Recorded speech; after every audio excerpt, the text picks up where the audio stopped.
A 97 Ford Expedition, it was having a problem with the throttle.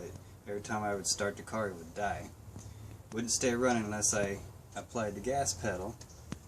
And sometimes I'd have to use, when I would go to stop at a stoplight or something, I'd have to use my left foot on the brake and keep my foot on the gas. So I did some research, and someone said it could be the idle air control valve, so I'm going to find out that's what it is.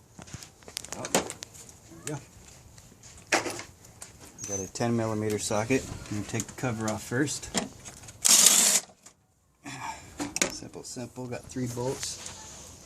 1 on that side, 2 on this side over here.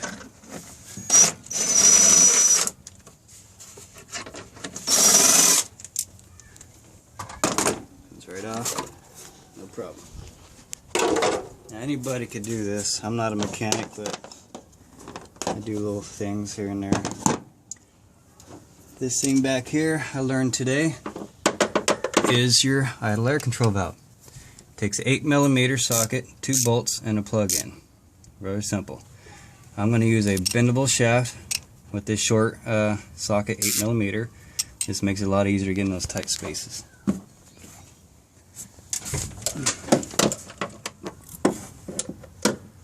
All I'm going to do is break the nuts loose and do the rest by hand, since there's not a whole lot of room back here to work.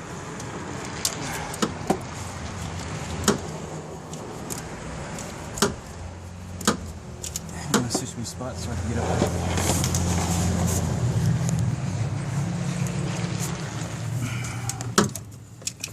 This truck is so big, a little step still helps out.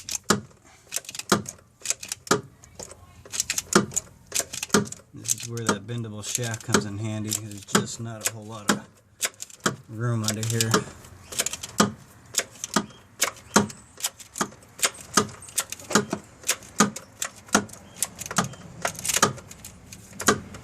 You get about 1 click every time, so it's going to take a second.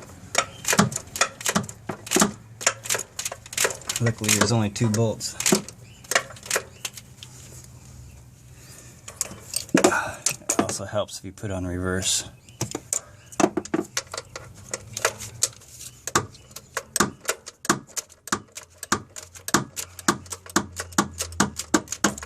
That's a little better.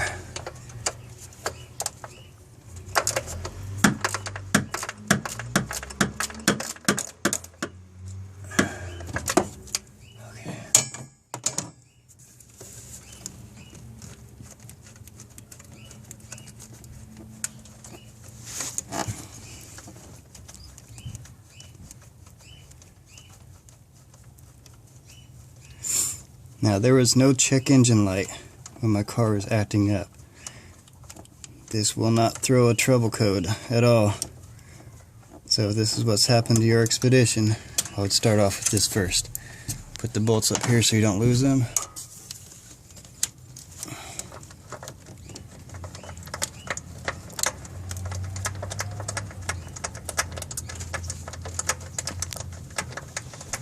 Now if you have some carb cleaner with the long hose, you can squirt up in these 2 holes. There's 2 holes in here for the air to come in and out.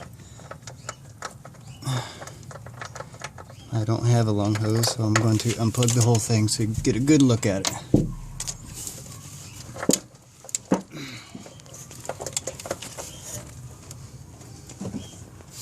Now I like to use these special clamps here. They're really good for unplugging electrical components, especially when you can't reach your hand back in there.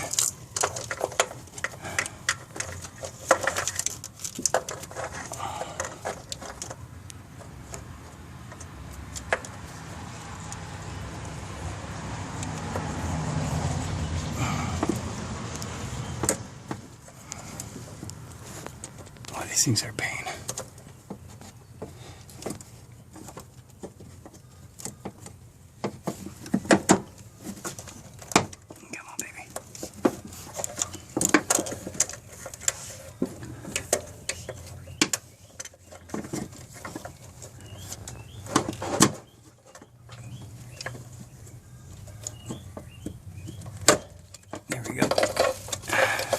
mind.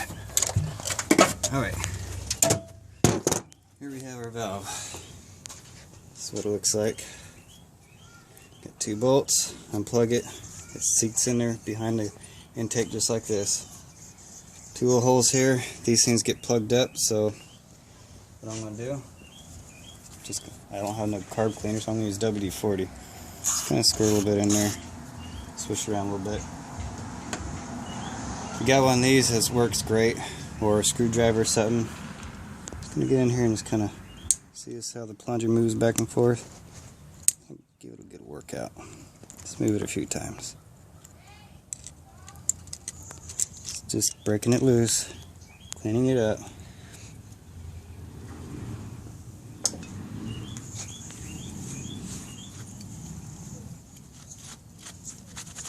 It's that simple, and you put it back together.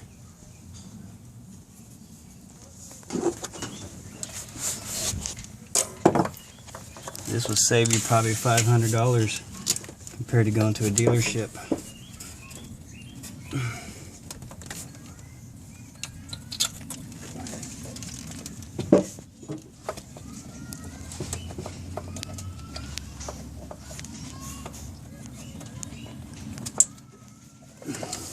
God bless me with skinny hands. So it does make it a little easier for me to do this. There's really not a whole lot of room back here.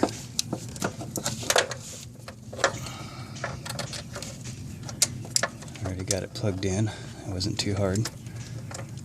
I'm just simply putting these bolts back in.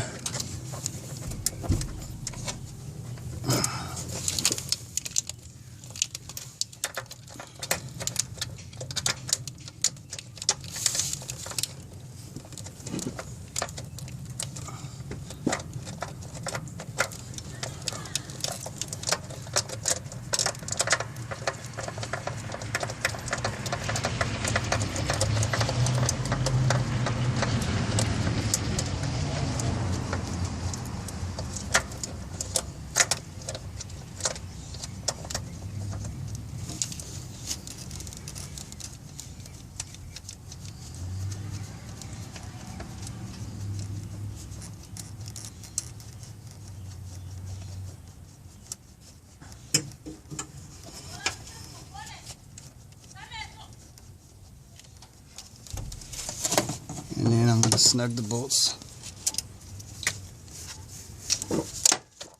Don't make it too tight. There is a gasket there, so probably about 10 foot-pounds of pressure at the most. I'm just going to snug it, kind of guess.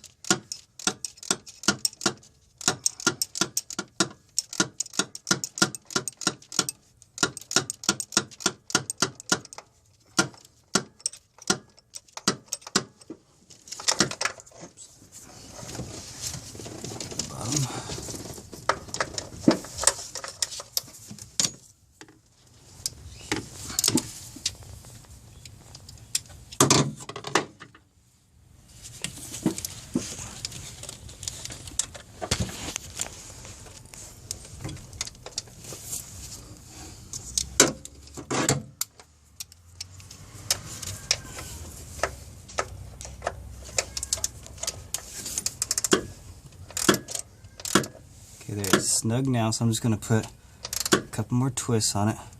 Just enough. That's probably all we're going to do there. All you really want to do is keep the air from going through where it's not supposed to.